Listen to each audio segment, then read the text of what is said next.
고금리 상태가 이제 지속이 된다면 결국은 이게 뭐만 남습니까? 저금리로 버틸 수 있는 기업들은 다 망하는 거고 주가가 올라가기 힘든 거고, 이 고금리에서도 이제 버틸 수 있는 거는 고금리 주식들, 그러니까 혁신적인 주식들, 그게 현재는 이제 화두가 인공지능이다. 그러니까 인공지능 외에는 없다. 저는 이렇게 보는 거고.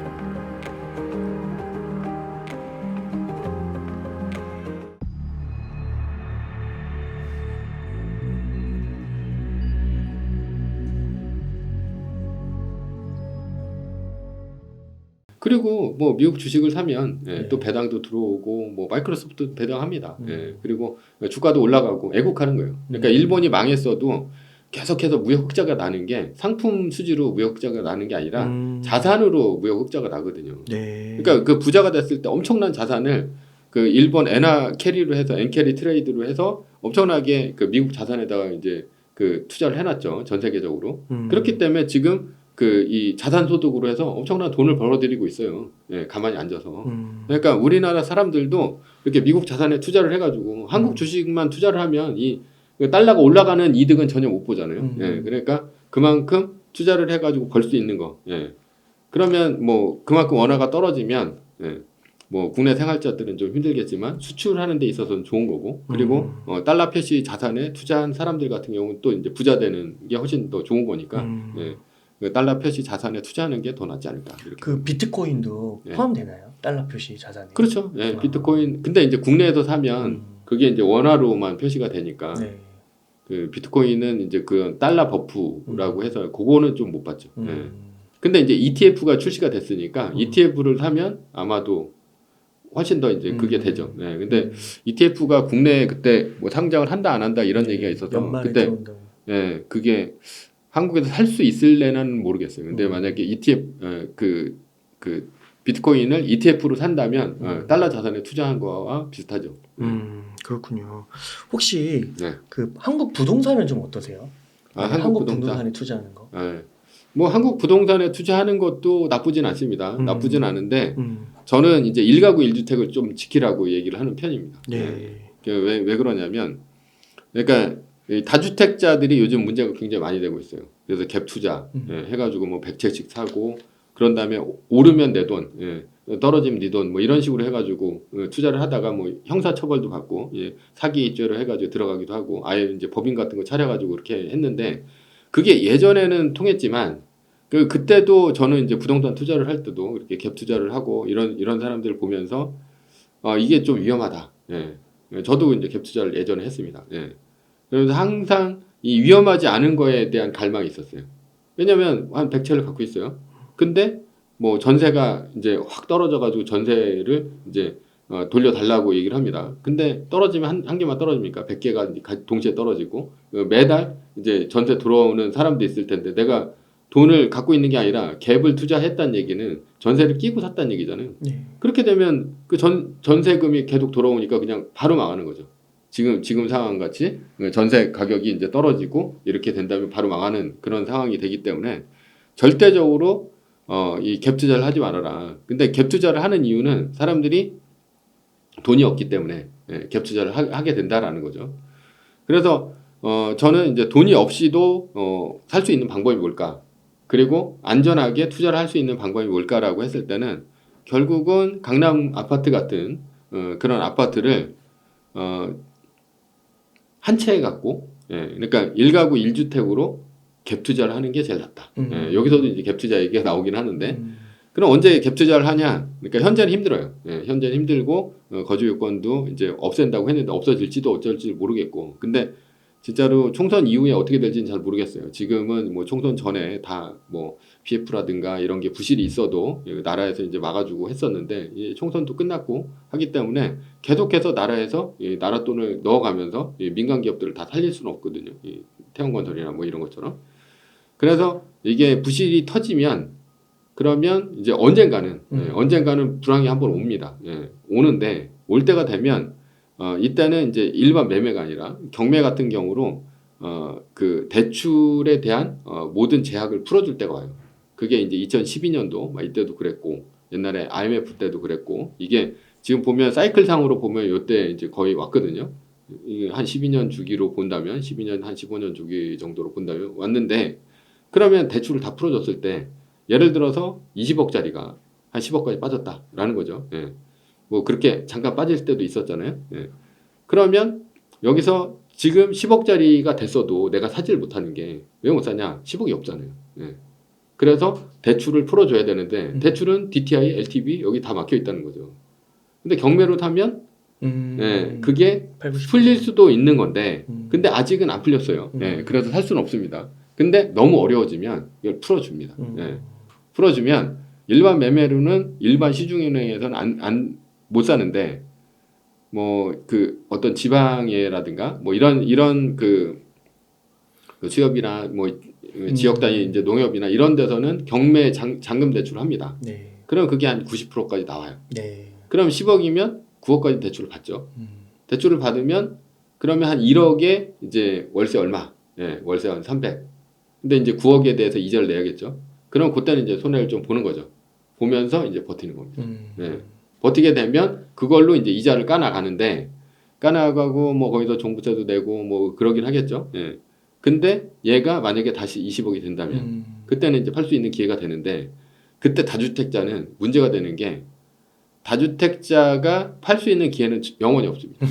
왜냐? 그렇게 한 2배 정도가 올랐다라고 쳤을 때는 어떻게 되냐?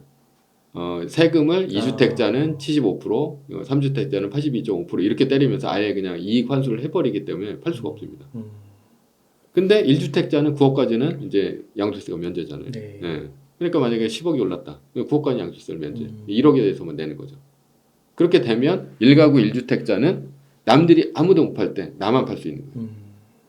그러니까 그때 이제 뭐 2021년 그때 한참 집값이 올라갔을 때 그때 막 신고가를 이제 갱신하면서 그때 했잖아요. 그때 팔리는 거는 아주 소수가 이제 그 부동산을 사면서 올라가는 건데 1가구 1주택자면서 내가 이 그 한 채만 갖고 있으면 양도세도 어느 정도 면제가 되는 거고 그런 상태에서는 비싼 가격에 날 털고 나올 수가 있다는 거죠. 그럼 나오면 나 또 무주택자가 되는 거죠. 그럼 다음 사이클을 또 노리는 거예요. 네. 왜냐면 그게 한 10년, 20년 10년, 15년 정도 걸려서 그 사이클을 한 번 탔잖아요. 그러면 거기서 내가 거의 뭐 돈 별로 안 들여서 그렇게 산 거고 한 10억을 번 거고 그리고 중간에 전세로 갈아타게 됩니다. 왜냐면 20억짜리가 10억이 됐잖아요. 그러면 전세는 원래 15억 정도였었거든. 그러면 10억까지 빠졌으면 얘네 7억이나 6억까지 빠진 얘기예요. 근데 얘네들이 언젠가는 이게 내가 이제 경매로 해가지고 잔금을 받고 그 다음에 이제 그 월세를 놨으면 얘네들이 다시 15억이 되는 시점이 옵니다. 네. 근데 일단 10억을 넘어가겠죠. 예, 타고 넘어가면 그때는 월세를 내보내고 전세로 갈아타는 거죠. 대출금 전체를 갖고. 네. 그러면 이제 나는 이제 돈이 안 들어가는 상태가 되는 거고. 그리고 그 전세금이 올라간 것만큼 1억, 2억씩이 생기는 거예요. 차라리 그 돈 갖고 미국 주식에 투자를 하면 거기서 돈을 벌 수 있는 거고. 그러니까 1억 모으기 되게 힘들잖아요. 근데 그런 식으로도 이제 오는 거고. 그리고 그 이후에는 난 양도세 면제 그리고서 한 19억 뭐 이 정도 됐을 때 이제 털 수도 있는 거고. 그래서 저는 부동산으로서도 이게 기회가 없는 건 아니다. 반드시 있다라고 하는데 근데 다주택자로는 힘들다 앞으로. 그리고 사기꾼 돼가지고 이제 감옥에 갈 수도 있고 그러니까 그리고 인생 한 번에 날아갑니다. 예, 이렇게 불황 한 번 오게 되면 어차피 전세금 못 갚고요. 그 다음에 대출금 못 갚습니다. 예, 그때는 이제 날아가기 때문에 차라리 1가구 1주택 갖고 이제 안전하게 투자하는 방법이 제일 낫지 않을까 저는 그렇게 생각합니다. 아 그렇군요. 부동산은 딱 그 1가구 1주택 그게 예. 그 정답일 수 있겠네요. 네. 그리고 나머지 여윳돈으로는 이제 해외 달러 표시 자산을 사는 거, 네, 그리고 세계 1등 주식을 사는 거. 네. 네. 요즘에 이제 인플레이션이 굉장히 큰 화두인데요. 책에서 인플레이션의 강한 기업의 특징을 좀 정리해 주셨어요. 요거는 뭐예요? 그러니까 인플레이션의 강한 기업의 특징이라고 보면 뭐 현재 이제 혁신적인 기업이 아닐까 이렇게 생각을 합니다. 왜 그러냐면 그 얼마 전에 그러니까 지금 CPI가 높게 나오면서 그러면서 이 저금리 상태가 아니 고금리 상태가 계속해서 갈 수 있다라고 이제 시장이 퍼졌습니다. 그래서 요즘에 이제 그 CPI 나오기 전에 월가에서 어떤 반응이 있었냐면 월가에서 야 니네들 지금 인공지능 주식들 있잖아 너무 많이 올랐어. 너무 많이 올랐으니까 얘네들 팔고 무슨 뭐 이 주택 건설 관련주라든가 아니면은 뭐 이런 캐터필러라든가 이런 주식 뭐 이런 주식으로 갈아타라. 뭐 그런 얘기들이 좀 있었거든요. 그러면서 야 이제는 만약에 금리만 내리면 얘네들 경기 살아날 거 아니니까 그러면 뭐 엔비디아라든가 마이크로소프트라든가 이런 애들 팔고 그다음에 이런 디아 로튼이라든가 아니면 캐터필러라든가 이런 주식들 위주로 해서 덜 오른 주식들 사라라고 했는데 걔네들이 CPI 발표 딱 나자마자 엄청나게 빠졌습니다. 네. 빠진 이유는 이제는 저금리 상태가 안 될 거라고 생각이 드는 거죠. 네. 그러니까 이 고금리 상태에서 고금리 상태가 이제 지속이 된다면 결국은 이 뭐만 남습니까?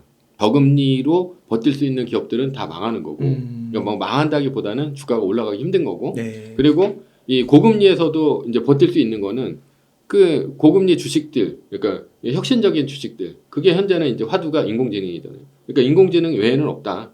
저는 이렇게 보는 거고, 그리고 현재 미국에 돈이 없는 게 아닙니다. 유동자금이 엄청나게 많아요. 많은데 얘네들이 그렇다고 지금 뭐 달러 표시 채권에다가 사느니 이게 뭐 다시 5%까지 올라가 버리면 지난번처럼 그럼 또 손해를 보는 거고 그렇다고 MMF에 넣어놓자니 그것도 이제 돈이 묶이는 것 같고 뭐 이제 돈도 별로 못 벌고 그렇다고 지금 저평가된 주식을 샀다가 금리 계속 안 올리고 안 내리고 오히려 올린다고 얘기도 또 나오고 있지 않습니까? 예. 그리고 이제 연말까지 이제 3번 한다고 했다가 2번 한다고 했다가 뭐 보스틱 같은 경우는 한 번만 한다. 뭐 아니면 올해 없을 수도 있다. 이런 식으로 돼버리면 갑자기 시장 상황이 바뀌면서 급락을 하거든요. 5% 10%씩. 네. 그렇게 되면 이게 인플레이션에 강한 주식이 뭐냐라고 봤을 때는 결국은 이 혁신적인 기업이다. 예. 그러니까 그 인플레이션에도 불구하고 얘네들 뚫고 나갈 수 있는 애들, 그게 그런 주식이 아닐까 저는 그렇게 봅니다. 네. 그다음에 또 책에서 월급쟁이가 단계별로 부자 되는 방법을 얘기해 주셨는데요. 네. 가장 빠르게 부자 되는 법도 이야기해 주시고요. 네. 요것도 설명 좀 부탁드리겠습니다. 네, 그 월급쟁이가 부자가 되는 방법은 그러니까 저는 이제 기준 금액이 있어야 된다고 봐요. 왜냐하면 기준 금액이 없으면 언제까지가 부자가 될지 얼마가 가난한 사람일지 이걸 알 수가 없으니까요. 그래서 기준 금액을 높게 잡으면 일단은 10억 원으로 봅니다. 왜냐? 왜 10억 원이냐? 1년에 1등 주식은 25%가 크기 때문에 만약에 내가 현금성 자산 10억이 있다라고 했을 때는 1년이면 2억 5천이 되는 거죠. 그러면 나는 2억 5천이 올랐는데 거기서 이제 생활비를 한 500만 원 정도 쓴다. 그러면 1년에 뭐 한 6천만 원 정도 쓰겠죠. 네. 예, 쓰고 남는 돈이 2억이 남습니다. 예. 그러면 10억을 어떻게 만들 것이냐? 그냥 먼저 1억을 만들어야겠죠. 예. 1억을 만들면 얘가 10년이 지나면 25%씩 복리가 됐을 때는 10억이 되니까. 그죠? 예. 그러니까 아까 이제 뭐 부동산 하는 방법도 있긴 하지만 확실하게 하는 거는 1등 주식을 갖고 10년간 했을 때 10억이 됐다. 그럼 은퇴할 수도 있는 겁니다. 그러니까 사람들이 10억을 갖고 이제 건물을 산다, 뭘 산다 그러는데 10억 갖고 살 수 있는 강남의 건물이라고 해봐야 결국은 꼬마 빌딩 몇 개 없고요. 그리고 그것도 관리하기 되게 힘듭니다. 10억 갖고 살 수도 없어요. 그 대출 이빨 받고 요즘 3%도 안 나옵니다.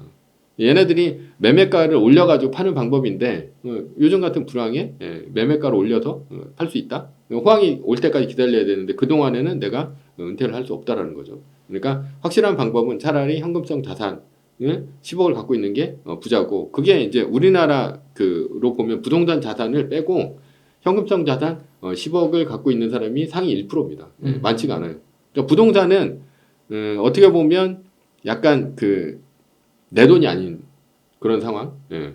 주식 있는 사람은 뭐 1,000만 원씩 팔아가지고 내 생활비 쓸 수 있습니다. 예. 돈이 없으면. 근데 부동산 같은 경우는 1,000만 원씩 팔아서 쓸 수가 없죠. 예.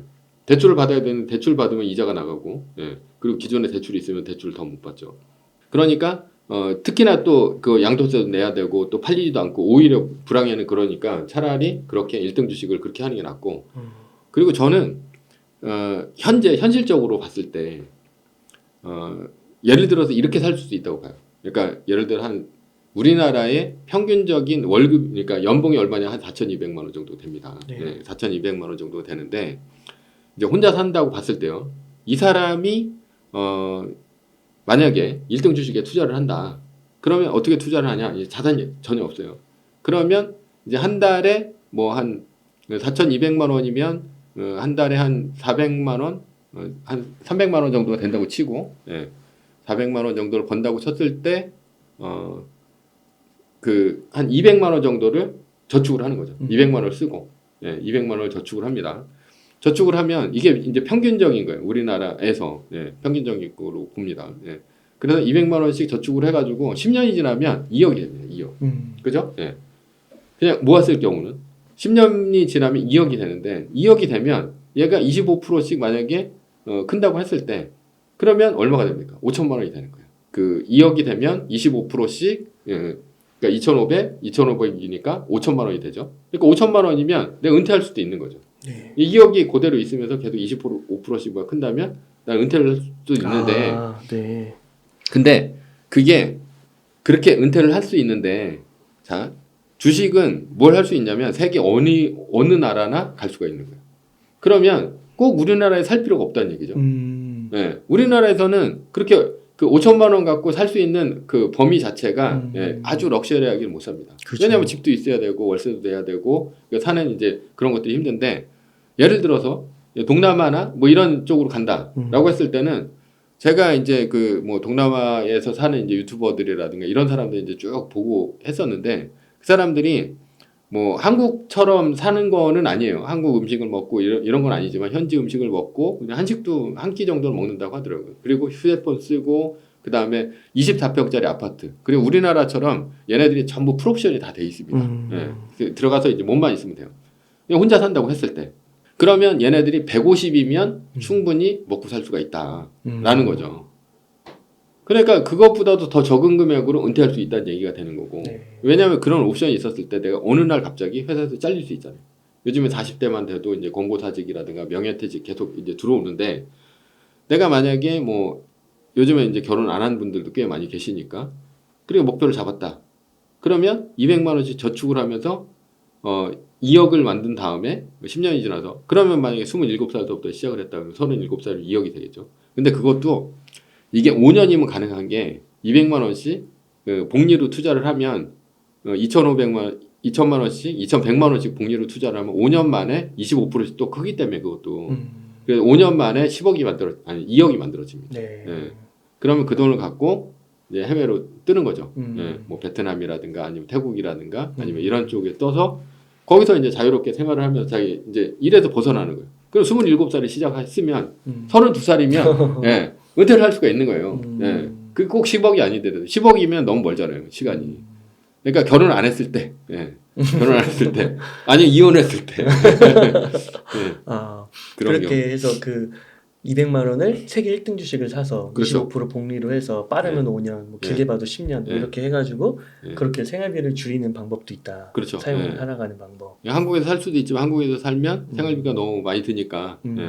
그러니까 이제 해외로 나가서 거기서 뭐 24평짜리 아파트, 그리고 스쿠터 한 대 빌리고, 그다음에 핸드폰 쓰고, 거기서 새끼 다 사 먹고, 내가 안 해 먹고, 그리고 필리핀이나 이런 데는 시터도 쓸 수 있는데 시터가 뭐 거의 한 그 가정부들이 한 20만 원, 뭐 이 정도면 쓴다고 하더라고요. 그래서 청소 같은 것도 시키고 그럴 수 있다고 하는데, 그러니까 뭐 본인 선택이죠. 뭐 거기 가서 나 못 살아 그러면 안 하면 됩니다. 근데 그러니까 최악의 경우를 항상 생각을 하라는 거죠. 그러니까 내가 뭐 명예퇴직을 할 수도 있고 권고사직을 받을 수도 있는데 내가 그냥 벌어서 아무 생각 없이 하루하루를 살아라 가느냐 아니면 그런 최소한의 안전장치를 만들어 놓고 내가 해외라도 뜰 수 있다라고 생각하고 가느냐. 요즘 또 한류 열풍이 장난 아닙니다. 그렇기 때문에 한국 사람이라고 하면 굉장히 또 이제 인기가 있어요. 그렇군요. 그러니까 이게 세계 1등 주식에 포커싱만 해도 5년, 10년 이렇게 다 안에 그렇죠. 이루어질 수 있다라는 거네요. 네. 그리고 또 책에서 그 한국 주식은 조금 안 좋게 얘기하신 것 같더라고요. 그래서 미국 주식이 좀 더 쉽고 결과도 좋다 이런 이야기를 해주셨어요. 이거는 어떤 맥락인가요? 아니 꼭 한국 주식이 나쁘다 이런타기보다는 한국 주식은 그렇게 혁신적인 주식이 나오기가 힘든 상황이지 않느냐. 그러니까 미국 같은 경우는 이제 GDP를 올리는 방법이 있는데 미국은 GDP를 소비로 올리고요. 한국은 제조로 올립니다. 그죠? 그러면은 한국은 열심히 뭐 삼성전자라든가 이런 기업들이 뭐 핸드폰도 만들고 뭐 석유화학도 팔아가지고 해야 되는데 이 제조는 계속해서 혁신이 따르지 않으면 후발주자들이 따라잡게 돼 있어요. 그러면 뭐 예를 들어서 중국이라든가 이런 데서 철강도 잡아먹었죠. 그다음에 조선도 잡아먹었죠. 석유화학, 정유도 지금 잡아먹고 있죠. 그 먹거리들은 저긴데 그렇다고 얘네들이 혁신적인 기업이 나올 수 있는 환경이냐? 환경이 아니라는 거죠. 근데 미국은 오히려 그런 환경인데 또 GDP를 늘리기도 쉬워요. 왜냐하면 GDP는 이게 제조로 해서 수출로 해서 먹고 살 수도 있지만 그냥 돈을 찍어서 소비를 해서도 먹고 살 수 있다는 거거든요. 그러니까 소비는 소비만 늘리면 돼요. 예, 돈을 그러니까 2020년도에 보지 않았습니까? 4조 달러 풀어가지고 소비를 확 늘렸더니 전 세계가 인플레이션을 맞았고 근데 얘네들 소비가 아직도 떨어지질 않아가지고 계속해서 돈이 도는 거. 그러니까 돈이 너무 많이 도니까 그리고 미국 같은 경우는 한국보다도 그 인구가 많고 소비력이 훨씬 더 크기 때문에 시장이 넓어요. 시장이 크고. 근데 한국은 시장이 좁단 말이에요. 그래서 아예 처음서부터 수출을 목표로 기업을 이제 처음에 꾸리는 경우가 많습니다. 그러나 미국은 내수를 목표로만 해도 충분하다는 거죠. 그래서 한국이 먼저 그 SNS를 제일 먼저 했죠. 싸이월드 했는데 미국의 페이스북 거기에 늦게 했는데도 불구하고 전 세계를 제패하고 있잖아요. 그러니까 뭐 델 컴퓨터도 그 핸드폰 컴퓨터 조립 아닙니까? 네. 예전에 세진 컴퓨터랜드가 먼저 했어요. 그것은. 예. 그러니까 델이나 뭐 이런 혁신적인 게 아니라는 거죠. 근데 얘네들이 소비로 그렇게 하다 보니까 그런 기업들이 많아져요.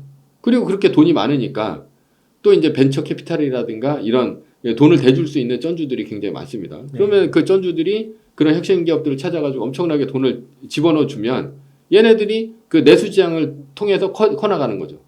근데 이게 중국 같은 경우도 마찬가지예요. 중국도 뭐 알리바바나 얘네들이 뭐 혁신적이어서 그런 거냐? 그렇지는 않잖아요. 다 뭐 있는 아이템 갖고 한 건데 얘네들 시장이 커서 그런 건데 시장은 미국이 중국의 수출을 막아버리면서 시장이 쪼그라들고 그다음에 이 내수 시장이 망가지면서 중국이 크기 힘든 거죠. 그러니까 기축통화국이면서 소비 여력이 높고 소비로 GDP를 높이는 나라. 거기서 혁신적인 기업이 나올 수 있다. 그리고 그런 기업들이 계속 경쟁을 하면서 전 세계로 뿌리고 그리고 일단 영어를 쓰지 않습니다. 네, 한국은 한국어를 쓰고. 그러니까 영어 기반의 그 뉘앙스라든가 이런 것들을 통해 가지고 전 세계에 뿌릴 수 있는 시스템이세요. 그러니까 미국이 뭐 한국도 많이 올라오긴 했지만 미국이 핫하고 이런 것들은 다 미국인 거죠. 그러니까 미국 제품이다라고 본다면 그러니까 미국이 미국 기업이 뭐 한국 기업이 나쁘다라기보다는 한국 기업보다는 미국 기업이 혁신적인 기업이 나올 수가 있고 그리고 전 세계를 통해 가지고 나갈 수 있기 때문에 목표 지향이 다릅니다.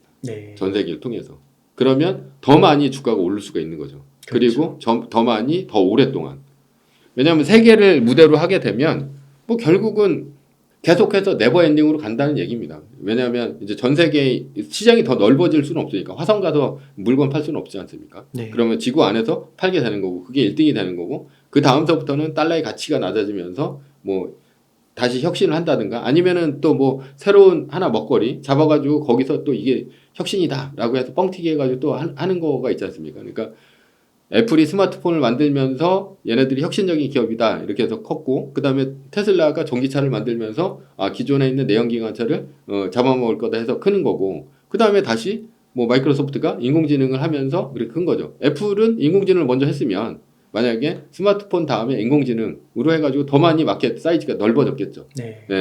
그러니까 그렇게 할 수 있는 기업들이 미국 기업들이 훨씬 더 유리하고 그렇게 할 수 있는 환경이 더 크다라고 봤을 때 그래서 미국 기업이 좀 유리하다라고 보는 거죠. 그 책에서 AI에 꼭 투자해야 된다고 하셨잖아요.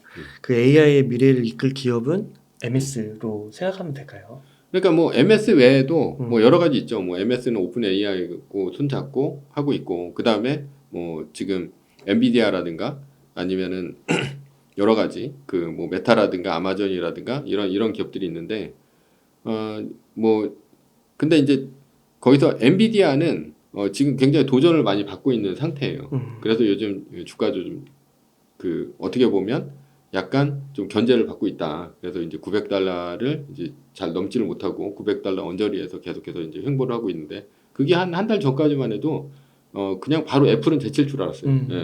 그 정도로 기세가 높았는데 그렇게 돼서 지금 뭐 구글 같은 경우도 원래는 그 구글 이제 전용 칩을 만들면서 이제 엔비디아 칩을 안 쓰겠다. 물론 안 쓰는 건 아니에요. 안 쓰는 건 아닌데 엔비디아 칩 쓰는 거 자기가 이제 클라우드 서버를 돌리잖아요. 그러니까 자기가 쓰는 TPU 같은 그런 그 전용 이제 칩을 쓰거나 아니면은 뭐 엔비디아 이제 그 칩을 쓰겠죠. H100이라든가 뭐 이런 것들을 쓰겠죠. 예. 그러면서 요거 이제 고객들을 통해서 이거 골라라 이렇게 하겠죠. 근데 이게 훨씬 더 저렴하게 하면 이쪽으로 갈 수도 있는 거란 말이에요. 그러면 엔비디아는 납품을 하는 입장이고, 그리고 실제로 마켓의 주인, 그러니까 이 뭐 클라우드라든가 아니면 그걸 통해 가지고 혁신을 일으키는 거, 뭐 이런 챗 GPT라든가 이런 것들은 오히려 좀 인공지능에 있어서 메인이라고 보거든요. 그러니까 그러면은 오히려 그런 업체는 뭐 엔비디아도 어차피 파운드리한테 맡기니까 TSMC 같은 기업들도 괜찮을 것 같고, 왜냐하면 그런 것들은 구글이 개발을 했어요. 그럼 구글이 공장을 만들어서 하지 않을 거 아닙니까? 그러면 TSMC한테 맡겨서 하고, 애플도 또 개발하고 있고, 마이크로소프트도 뭐 스타게이트인가 뭔가 하면서 또 만든다고 하니까, 그러면 엔비디아 걸 쓸 수도 있지만 뭐 그거를 이제 엔비디아는 이제 전 세계적으로 지금 모든 기업들이 견제를 하고 있으니까 그렇게 아닐 수도 있다. 그러니까 뭐 무조건 이 엔비디아는 아니다라고 보는 건 아니지만, 뭐 여러 가지 이제 기업들이 경쟁을 하고 있고, 그 중에서 차라리 이런 하드웨어 기업들보다는 원래 이제 메인을 갖고 있는 그 소프트웨어 기업이 나온 거고, 요것도 이제 성공을 해야 돼요. 지금 이제 혁신이라고 봤는데 또 혁신이 안 이루어지면 또 떨어질 수도 있습니다. 네. 그럼 만약 엔비디아 같은 주식을 샀는데 계속 오르다가 이것도 한 3% 정도 떨어지면 매도를 하는 거예요? 그거는 이제 1% 제가 이제 그 투자법을 어닝 쇼크 투자법이라고 하거든요. 예. 그래가지고 그 쇼크 투자법을 만든 것도 예전에 메타 때문에 만들었어요. 그러니까 메타가 갑자기 얘가 거의 한 $90까지 빠졌잖아요. 한 $200 하다가 지금 다시 뭐 $400 넘어가고. 근데 얘가 확 빠졌는데 얘도 보니까 V자 반등하면 사면 될 것 같다라는 생각이 들어가지고 그때 이제 산 거거든요. 근데 그걸 이제 다 몰빵을 칠 수는 없는 거고, 그래서 한 1% 정도만 투자를 해봐야겠다. 그래서 걔가 한 $160 정도가 이 V자 반등이더라고요. $90까지 빠졌었는데 하여튼 그 $160인가 한 $140인가 하여튼 그랬어요. 테슬라가 $160였구나. 그리고 그때 샀다가 또 올라가니까 또 팔고, 올라갔다가 이제 빠졌으니까 팔고, 이런 식으로 해가지고 그 투자법을 만든 거거든요. 근데 그런 거 이제 같이 엔비디아도 그냥 무조건 3% 빠졌을 때는 현재는 그 매뉴얼이 그렇습니다. 현재는 그 1등 주식 매뉴얼이 아니라 이 어닝 쇼크 투자의 매뉴얼인데, 얘네들은 그렇게 고점을 계속해서 치고 올라갔을 때 그때만 사는 거고요. 그리고 이제 바로 빠지면 자동 매도 되게 걸어서 바로바로 팔아버립니다. 네. 1등하고는 또 다른 거네요. 네. 네, 그 테슬라만 마지막으로 좀 질문을 드리고 싶은데, 책에서 워런 버핏은 왜 아직까지 테슬라를 사지 않을까? 우리나라 국민분들이 테슬라 많이 갖고 계셔가지고 좀 많이 고생하시는데 워런 버핏이 미래에는 테슬라를 살까요? 근데 사지 않을 가능성이 좀 크다. 저는 그렇게 보고 있어요. 예. 왜 그러냐면 테슬라의 주식을 좀 좋아하는 편이 아니에요. 워런 버핏은. 그러니까 한마디로 이제 그 우리나라 비슷한 기업이 뭐 테슬라와 비슷한 얘기는 아니지만 그런 이게 패턴이 비슷한 게 이제 LG 디스플레이나 뭐 이런 기업이 있거든요. 그러니까 뭐냐면 공장을 지어요. 그래가지고 공장 물건을 막 만들어내요. 네. 만들어낸 다음에 그 공장 물건이 만들어진 다음에는 그 이익을 거둬들이겠죠. 팔아가지고. 근데 그 판 이익금을 갖고 주주한테 나눠주는 게 아니라 이 또 쫓아오는 기업이 있고 하기 때문에 또 공장을 또 지어요. 그러니까 설비 투자에 끊임없이 돈이 들어가는. 네. 그러면 주주 환원 정책이 없다는 거죠. 그러니까 테슬라 같은 경우도 지금 뭐 혁신이 없다는 건 아닙니다. 얘네들도 자율주행을 만들고 로보택시가 되면 완전히 어나더 레벨로 가서 테슬라와 일반 전기차 기업은 완전히 어나더 레벨이 돼버리는 거죠. 근데 문제는 테슬라가 현재는 중국의 전기차 기업하고 경쟁을 한다는 거죠. 그럼 뭐 기가 팩토리, 상하이 뭐 이런 것들을 만들어 가지고 계속해서 설비 투자를 하고, 그 다음에 뭐 오늘 사이버 트럭도 이제 중단을 한다고 했는데 뭐 그런 식으로 신모델을 만들어서 추력 경쟁을 할 수밖에 없어요. 그러니까 뭐 지금 샤오미도 만든다, 뭐도 만든다 하면서 뭐 수백 가지 모델들이 난립을 하는 입장에서 테슬라가 고급 향은 오히려 그 벤츠라든가 이런 쪽에 밀리고 있고, 그리고 이 저급 향은 중국한테 지금 끼인 상태가 아닌가. 라고 봤을 때, 그러니까 끊임없이 혁신을 통해서 하는 게 아니라, 그러니까 애플 같은 경우로 좋아하는 게, 애플은 그 전부 만들어내는 거, 공장을 설비를 증축을 하고 사람을 쓰고 이런 것들은 전부 폭스콘에다가 외주를 줘버리고, 얘네들은 오로지 자기 생태계, iOS를 갖고 뭐 30% 이제 그 사람들한테 뛴다든가 뭐 이런 식으로 해가지고 이 생태계를 늘리고 혁신을 통해 가지고 하는 거잖아요. 예. 그런 식으로 가는 기업들, 그러니까 돈이 안 들어가는 기업들을 좋아합니다. 예. 그러니까 뭐 소프트웨어 기업이 그러니까 그걸로 보면 그렇게 되는 거고 근데 꼭 그렇다고 또 소프트웨어 기업을 또 좋아하는 것 같지는 않아요. 그러니까 그런 식으로 많이 늘어날 수 있는 거 그리고 그러니까 무슨 뭐 그 캔디 기업이라든가 뭐 이런 기업들처럼 안정적으로 돈이 들어오면서 필수적인 기업. 그런데 얘네들이 설비 투자에 계속해서 돈이 집어넣는 건 싫다. 예. 그래서 아마도 워렌 버핏은 테슬라가 로보택시가 돼서 그리고 로보택시가 되는 거를 TSMC 같이 그런 회사에다 맡기고 자기는 이 자율주행만 하는 그 생태계를 갖고 돌리면서 거기서 요금을 받고 우버 자체를 다 없애버리고 뭐 이런 식이 됐을 때는 아마도 살 수 있을 겁니다. 왜냐하면 그게 그 생활에 완전 필수 불가역이 되고 그 다음에 마르지 않는 자산. 그러니까 이게 무슨 설비 투자처럼 계속해서 뭘 해야 되는 자산은 전부 애플처럼 외주에다 맡겨버리고 그렇게 됐을 때는 가능성이 있는데 지금 현재는 좀 힘들지 않을까. 예, 저는 그렇게 봅니다. 그러니까 그 애플도 좀 늦게 투자했잖아요. 그죠. 예. 그런 것처럼 테슬라도 그렇게 좀 일단락이 국면이 정리가 되면 네. 그때부터 투자를 또 할 수도 있겠네요. 네. 시간이 좀 더 필요하겠네요. 네, 소장님 감사합니다. 소장님 그러면 지금 한 1억 원 정도 여유 자금 있으면 어떻게 좀 투자를 하시겠어요? 당연히 세계 1등에 투자를 하시고 몰빵은 아니시잖아요. 몰빵이죠. 1억 다?